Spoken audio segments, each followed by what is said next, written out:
There are royal stories that make noise because someone said something dramatic. And then there are royal stories that make noise because of where they happen, when they happen, and who is already in the frame. This one is the second kind, because on paper, it sounds simple. Meghan Markle is returning to the UK. Prince Harry is coming. Archie and Lilibet are coming. The confirmed window is July 7th through July 11th. A family trip, a few engagements, Invictus, charity work, maybe private time, maybe a grandfather seeing grandchildren he has barely known. But that is not why this story explodes. It explodes because Britain is already under the camera lights. Wimbledon begins on June 29th. The grass is perfect. The white dress code is perfect. The royal box is perfect. The whole world knows the picture before it even appears. Center court, polite applause, tradition, restraint.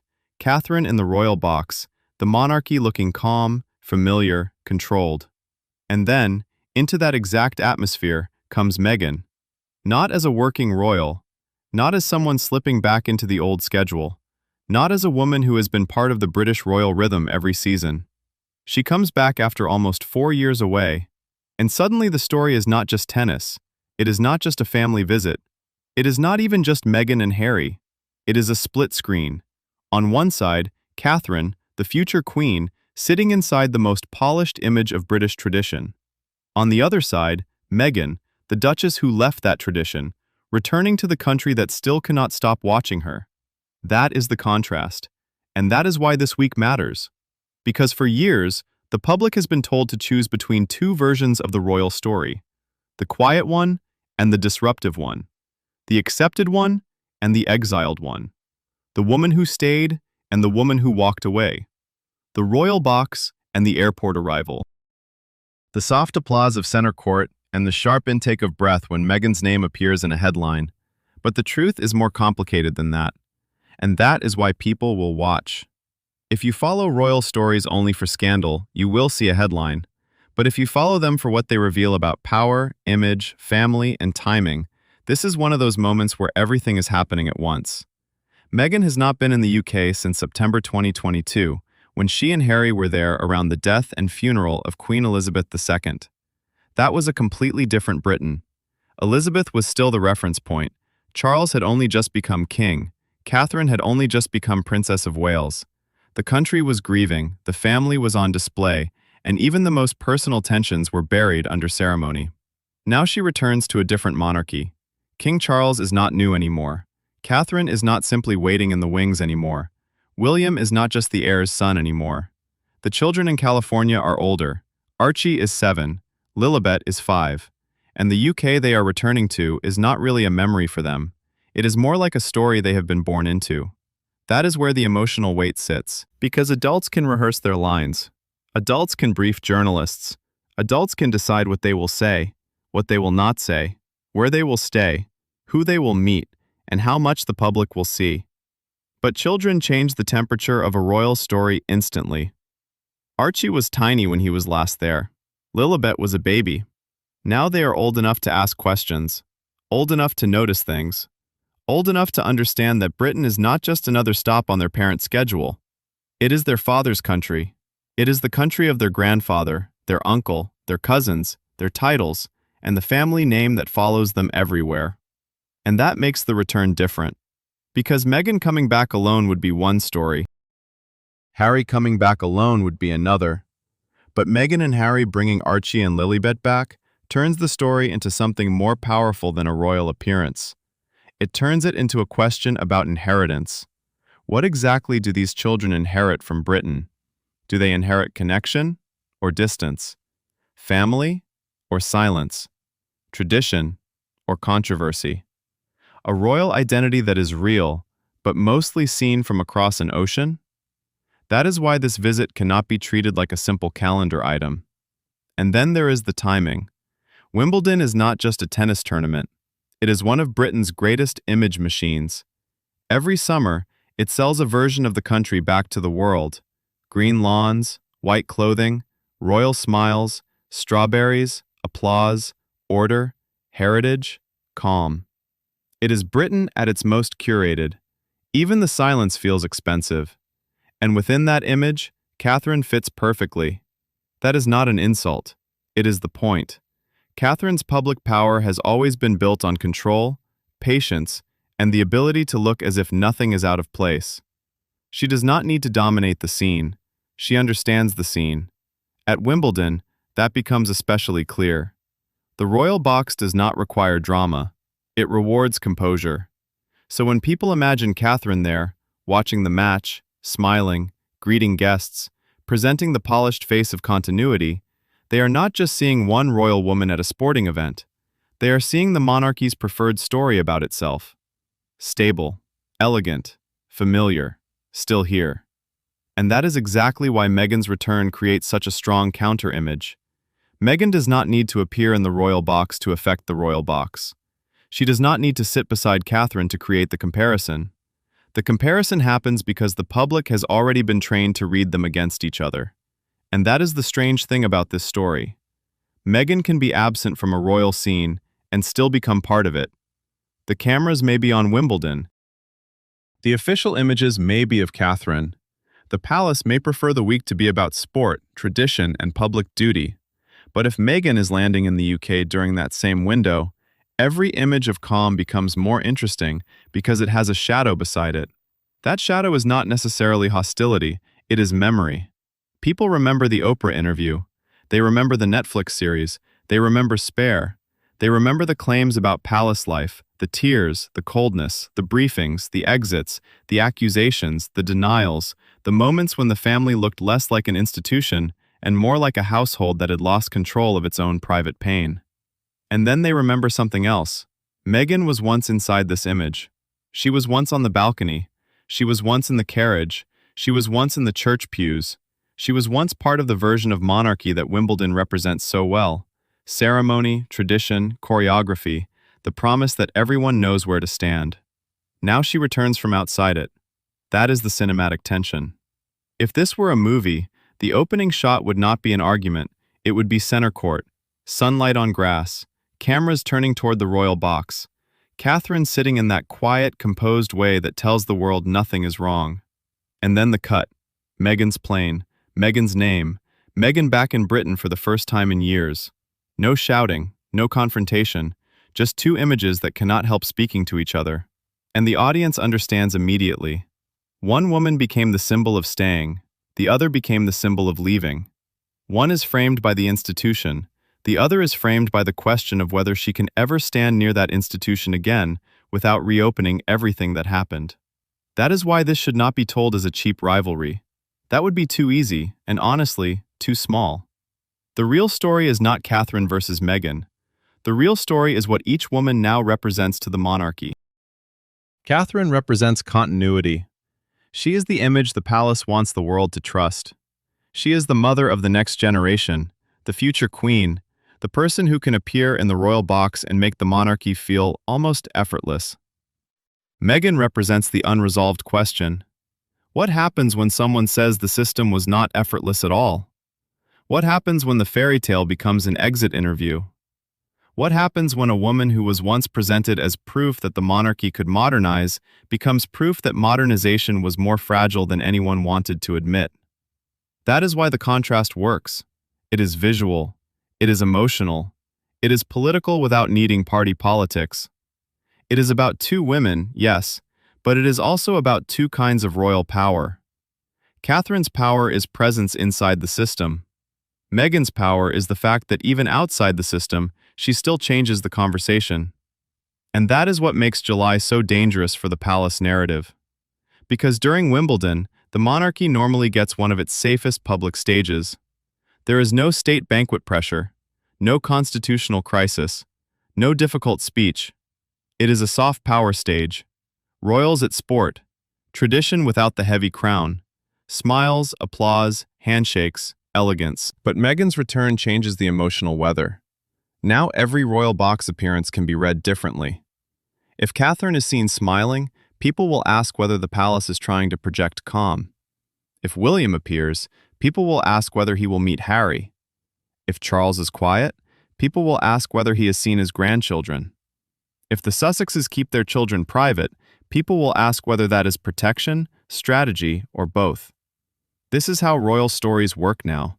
The image is never just the image, it becomes evidence. And that is why timing is everything. If Meghan had returned in a quiet week, the story would still be big. But returning when Wimbledon has already pulled global attention toward Britain gives the story an automatic stage. It means the world is already looking at the UK. The international press is already warmed up. Royal photographers are already alert. Editors already have Britain on the front page of their minds. Then Meghan arrives. That is not just news. That is an interruption. And interruption has always been part of Meghan's public impact. Whether people admire her or criticize her, they react to her because she disrupts a pattern. She changes the rhythm of royal coverage. She forces people to ask questions the palace would often prefer to leave unasked. What does reconciliation actually look like? Who has to move first? Can Harry come back emotionally without coming back institutionally? Can Meghan be present without becoming the story? Can Charles be a grandfather without creating a palace drama? Can Catherine and William remain above it all if the public keeps putting them in the same frame? These are not small questions, and if you are still watching, notice something important. The most powerful part of this story may not be what we see. It may be what we do not see. The children are reportedly not expected to take part in public engagements. That matters. It means Archie and Lilibet may be in Britain while remaining mostly invisible to the public. And that creates a very particular kind of tension. Because the public will know they are there. They may not be photographed. They may not wave. They may not appear beside their grandfather, but the knowledge alone is enough to change the story. Somewhere in the country, the king's grandchildren may be on British soil. Somewhere, private arrangements may be happening.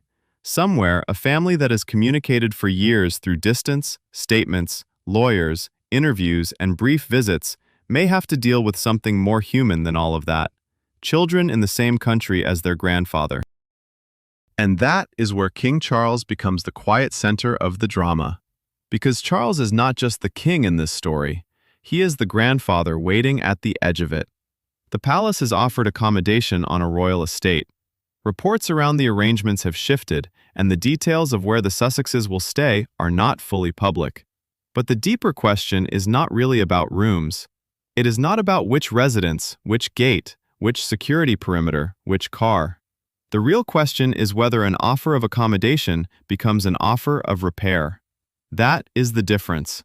A room can be prepared, a schedule can be adjusted, security can be discussed, but reconciliation is not logistics. Reconciliation asks for something more difficult: trust, humility, and the willingness to be seen trying, even if the public is waiting to judge every single move. For Charles, the stakes are personal. He is a king, but he is also a father. He is a grandfather. He is a man whose reign has been shaped by loss, illness, transition, and a family rift that refuses to disappear. For Harry, the stakes are just as personal. He has said he wants reconciliation. But wanting reconciliation and walking into the emotional reality of it are not the same thing. Especially when his wife and children are involved. Especially when his brother is still a much harder question. Especially when every small gesture becomes a headline. And for Meghan, the stakes may be the most complicated of all, because she is returning to a country where she is not neutral. She is admired by some, disliked by others, defended fiercely, criticized intensely, and rarely allowed to be ordinary.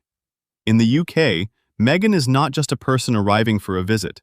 She is a symbol people use to argue about monarchy, race, class, feminism, family loyalty, media cruelty, ambition, victimhood, and power. That is a lot to carry through an airport. So when people say, "Why is this such a big deal? It's just a visit," they're missing the machinery around it. Nothing about Meghan's relationship with Britain has been just a visit for a long time. This return has 4 years of silence behind it, 4 years of headlines, 4 years of interviews and counter briefings, 4 years of Harry appearing alone in Britain while Meghan stayed away, 4 years of Archie and Lilibet growing up with British royal titles but a California childhood, 4 years of the public wondering whether the bridge was burned or simply closed, and now that bridge is being approached again. That does not mean it will be crossed. This is where the story gets interesting, because the palace and the Sussexes may want different things from the same trip. The palace may want calm. It may want a controlled visit, clear boundaries, private family time if possible, no emotional explosion, no public competition with the working royals, no sense that Meghan's return has hijacked the royal calendar. The Sussexes may want safety, dignity, control, and the ability to support their causes without being swallowed by palace drama. They may want their children to have some connection to Harry's home country without exposing them to the full glare of the British press. The media wants contrast, and the public wants meaning. That is a dangerous combination. Because when the public wants meaning, every gesture becomes a message. A car entering a gate becomes a clue. A missing photograph becomes a clue. A palace silence becomes a clue. A smile becomes a clue. A non-denial becomes a clue. A statement that says almost nothing gets read as if it says everything. And during Wimbledon week, that reading becomes even more intense. Imagine the headlines side by side. Catherine returns to the royal box. Meghan returns to Britain. King Charles may see Archie and Lilibet. William unlikely to meet Harry. Sussex children back in the UK after 4 years. Palace prepares for delicate week. Wimbledon draws global attention as royal family faces private reunion question. That is not one story. That is a cluster of stories feeding each other. And the most clickable part is obvious. Meghan, first time in 4 years. That phrase works because it is simple. It gives the viewer a before and after. It makes people ask, why now? What changed? Who allowed it? Who wanted it? Who resisted it? What happens when she lands? But the deeper version is stronger than the click. The deeper version is this. Meghan is returning not to the Britain she left, but to the Britain that has spent 4 years rewriting what her departure meant. When she first left royal life, some saw it as escape. Some saw it as betrayal. Some saw it as self-preservation. Some saw it as strategy. Since then, the story has hardened. People have chosen sides. They have built entire arguments around her. They have turned her into proof of whatever they already believed. If you think the monarchy is cruel, Meghan proves it. If you think Meghan is calculating, her absence proves it. If you think Harry lost his way, her return confirms it. If you think the palace failed to protect her, the fact that she stayed away for so long says everything. That is why her actual presence in the UK becomes so powerful. It interrupts the frozen version of the story. A person is harder to reduce to an argument when she is physically back in the place where the argument began. And that is why the palace will be careful. The monarchy understands symbolism better than almost any institution on earth. It knows that where people stand matters. Who appears beside whom matters. Who is photographed matters. Who is not photographed matters. The distance between 2 chairs can become a story. The order of arrival can become a story. A window light at a residence can become a story. So the question is not only whether Meghan returns, the question is how the return is framed. Will it be framed as a family visit? An Invictus visit? A royal thaw? A cautious step? A private matter? A media storm? A challenge to Catherine's clean Wimbledon moment? Or simply a long overdue return by a woman whose children have a right to know their father's country? Each frame creates a different video. Each frame creates a different emotion. And the frame that works best is the split screen. Because the split screen lets us see what the monarchy is now. On one side, the official version.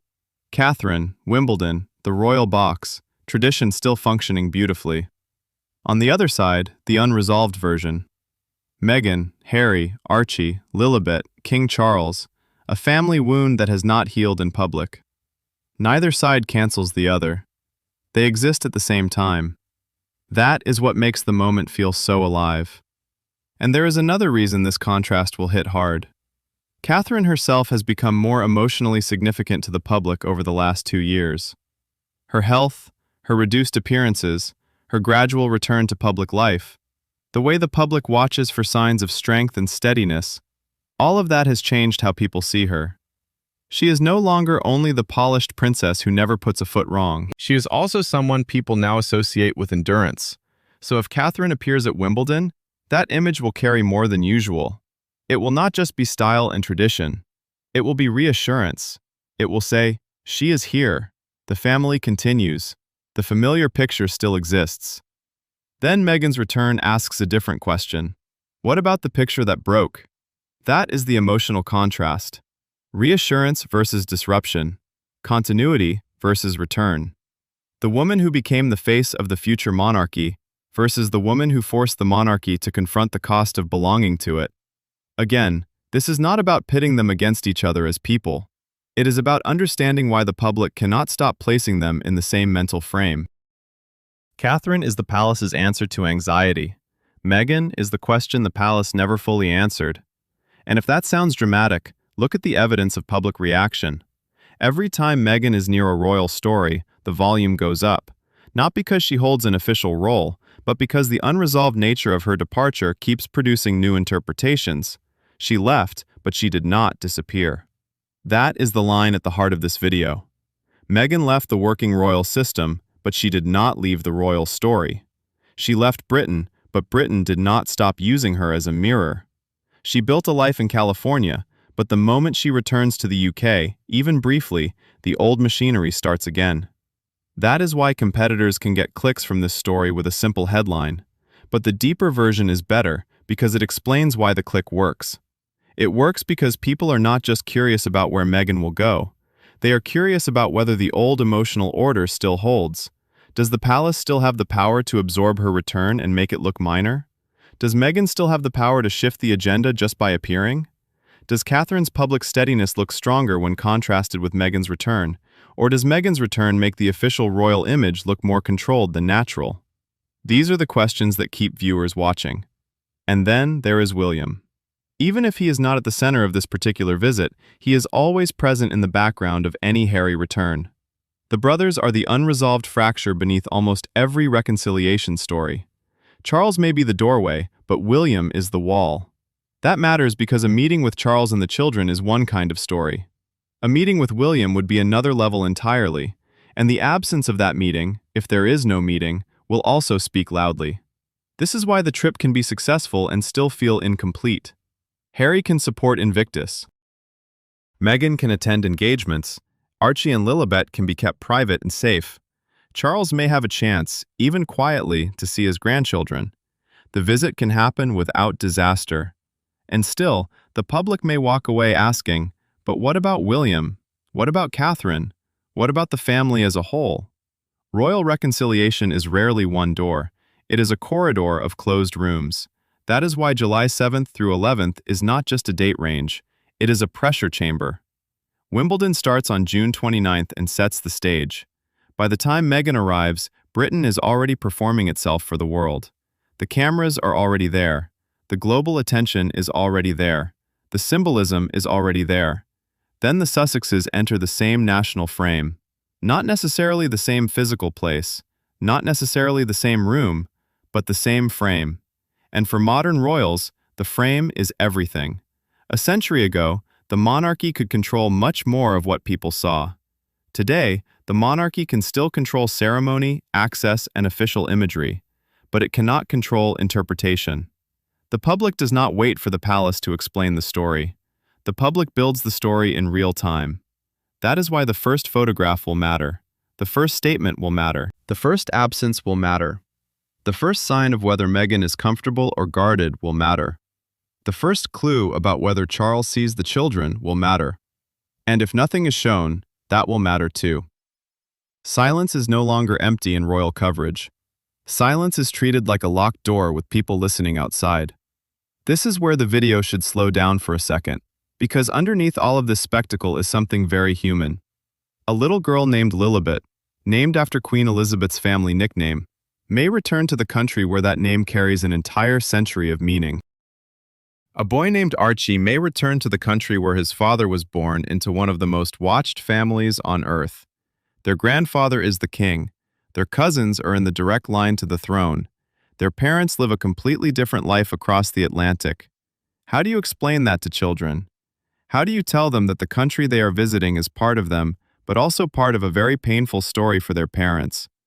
How do you give them access to heritage without giving the press access to their childhood? How do you honor family while protecting peace?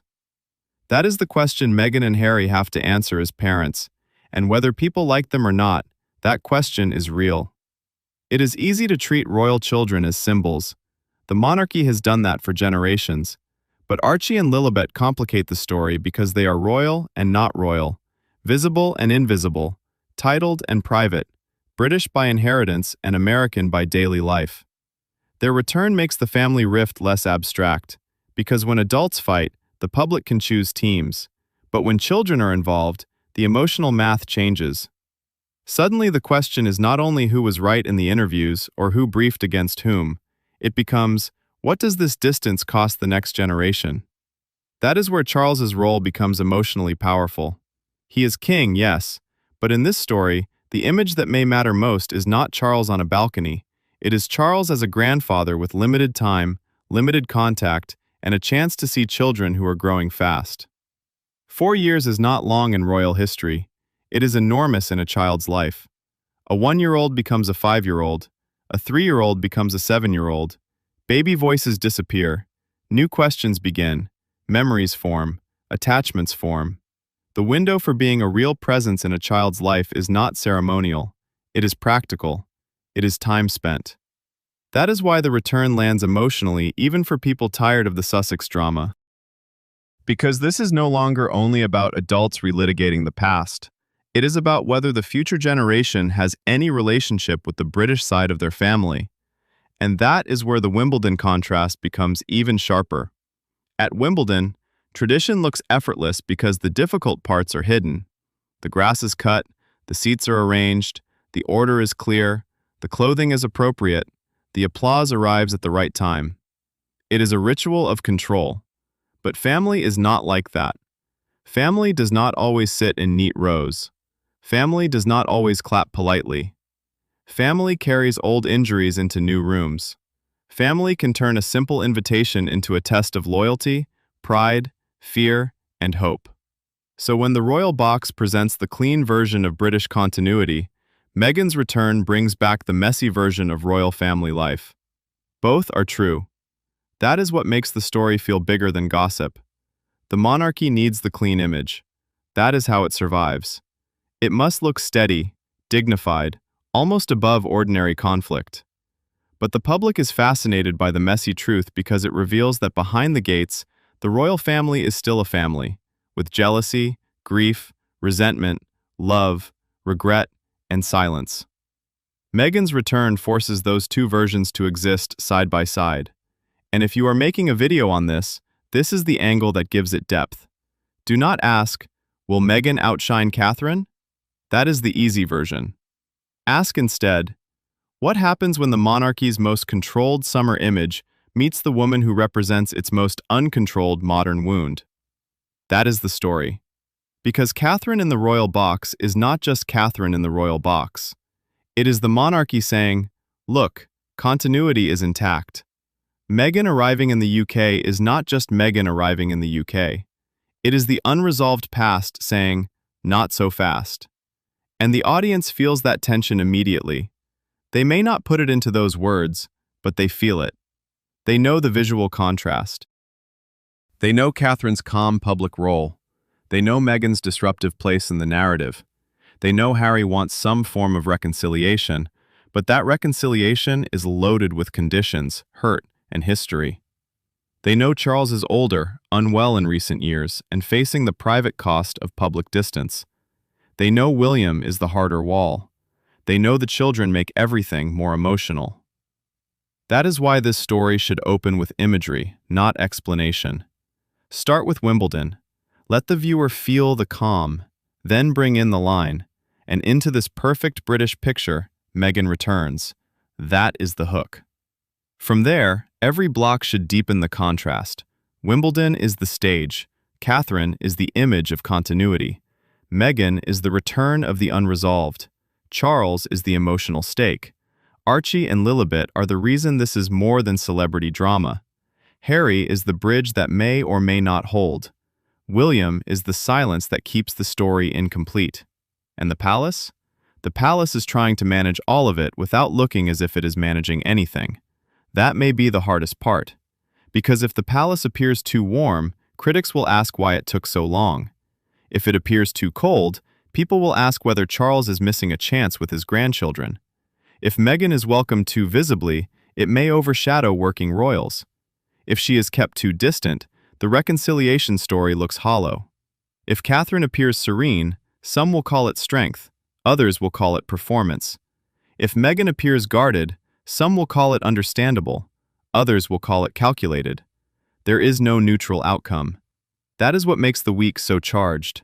Even a peaceful visit will be interpreted. Even a quiet family meeting will become a global story if it is confirmed. Even no meeting at all will become a story.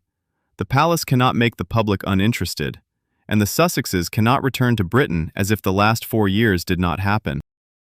So what should we watch for? Not drama for drama's sake.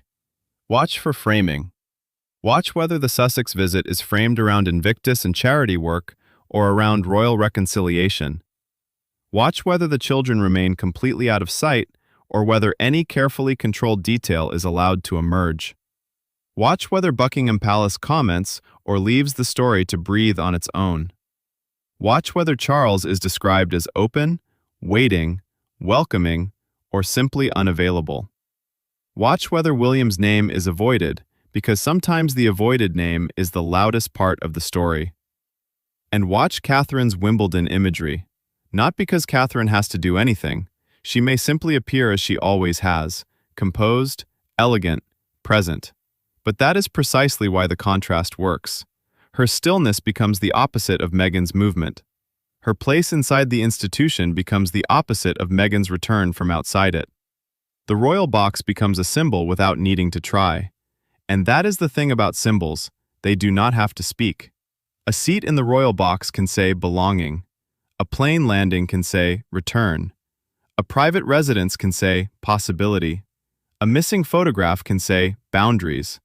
A grandfather seeing grandchildren can say hope. A brother not meeting a brother can say not yet. That is why royal coverage can feel excessive, but also oddly revealing. It turns small details into emotional weather. And this July, the weather changes quickly. The first wave is anticipation. Wimbledon begins. The world looks at Britain. The royal family enters one of its safest visual seasons.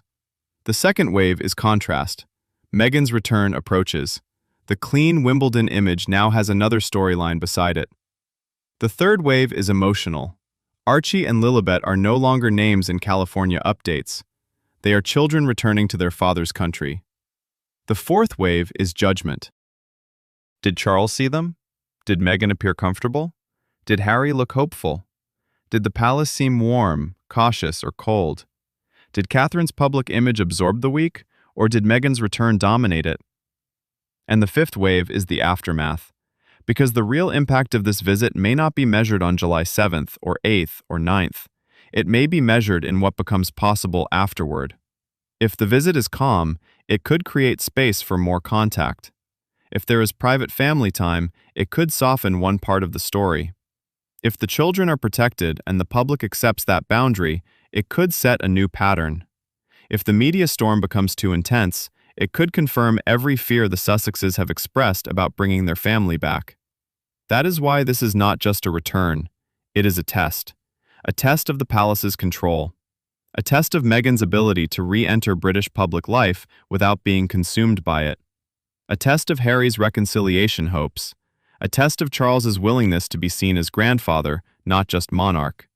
A test of whether the British press can cover children without turning them into targets. A test of whether the public can understand that family repair is not entertainment, even when it happens inside the world's most watched family.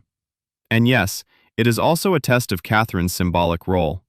Because one of the quiet truths of the modern monarchy is that Catherine has become the visual anchor of stability.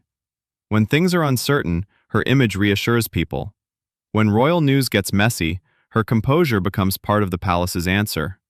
So placing Meghan's return against the Wimbledon image does not diminish Catherine. It shows how much the monarchy relies on what she represents. The future queen in the royal box says, "The institution continues." Meghan landing in the UK says, "The institution's past is not finished with it." That is the line viewers will remember. And if you are watching this story unfold, do not be distracted by the loudest versions of it. There will be people who turn it into a fight between two women.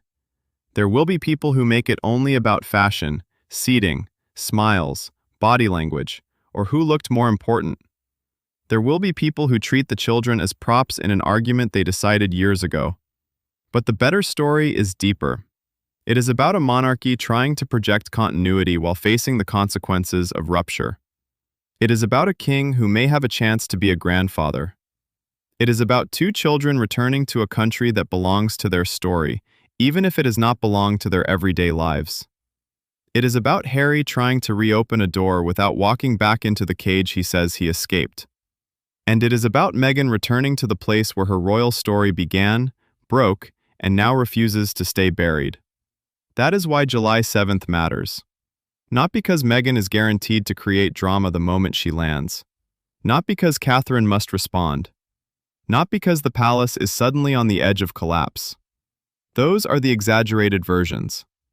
It matters because the timing forces the contrast into the open. Wimbledon gives Britain its perfect summer stage. Catherine gives the monarchy its calmest modern image. Meghan brings back the unresolved question. And the children bring the emotional cost of time. 4 years is long enough for a public narrative to harden. It is also long enough for children to grow into different people. So, when Archie and Lilibet return, they are not returning as the babies Britain remembers in fragments. They are returning as children with their own future, their own questions, and their own relationship to a family that the world has argued about for years. That is the part that should make people stop for a second. Because behind every headline about Meghan, behind every comparison with Catherine, behind every palace briefing and every commentator's hot take, there are two children who did not choose the royal story, but were born inside its consequences. And maybe that is why Charles's silence feels so loaded. If he sees them, it could be private and brief, but symbolically enormous. If he does not, the absence will be difficult to ignore. If the palace says nothing, speculation fills the gap. If the palace says too much, it risks turning family into performance. There is no easy path through this. Which is why the smartest reading of the week is not who wins, it is what does each side need? The palace needs calm. Harry needs safety and dignity. Meghan needs control over how she re-enters the country that turned her into one of the most polarizing women in the world. Charles needs a way to be both king and grandfather.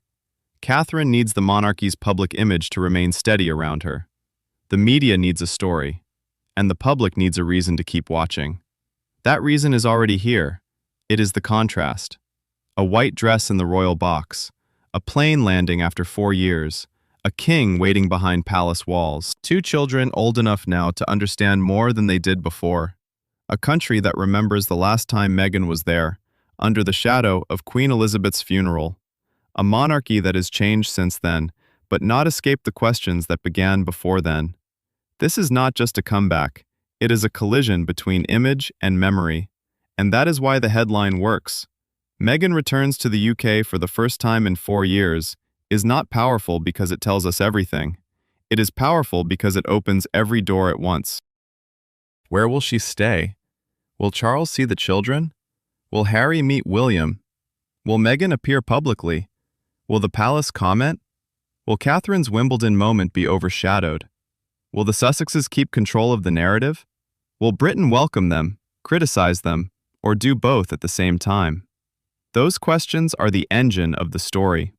And if you want to understand the week, do not just watch the events. Watch the contrast between the events. The monarchy will be showing Britain as it wants to be seen. Elegant, continuous, disciplined, serene. Meghan's return will remind everyone of Britain as it is actually experienced by the people who leave, return, and carry the scars with them. Both images are real, and for a few days in July, they will exist side by side. That is why this story is bigger than a visit. It is bigger than Wimbledon. It is bigger than one photograph of Catherine or one arrival shot of Meghan. It is the royal family's central modern tension, compressed into 1 week. The institution wants continuity, but the family still has unfinished business. So when July 7th arrives, remember the setting. Wimbledon has already begun. The world is already watching Britain.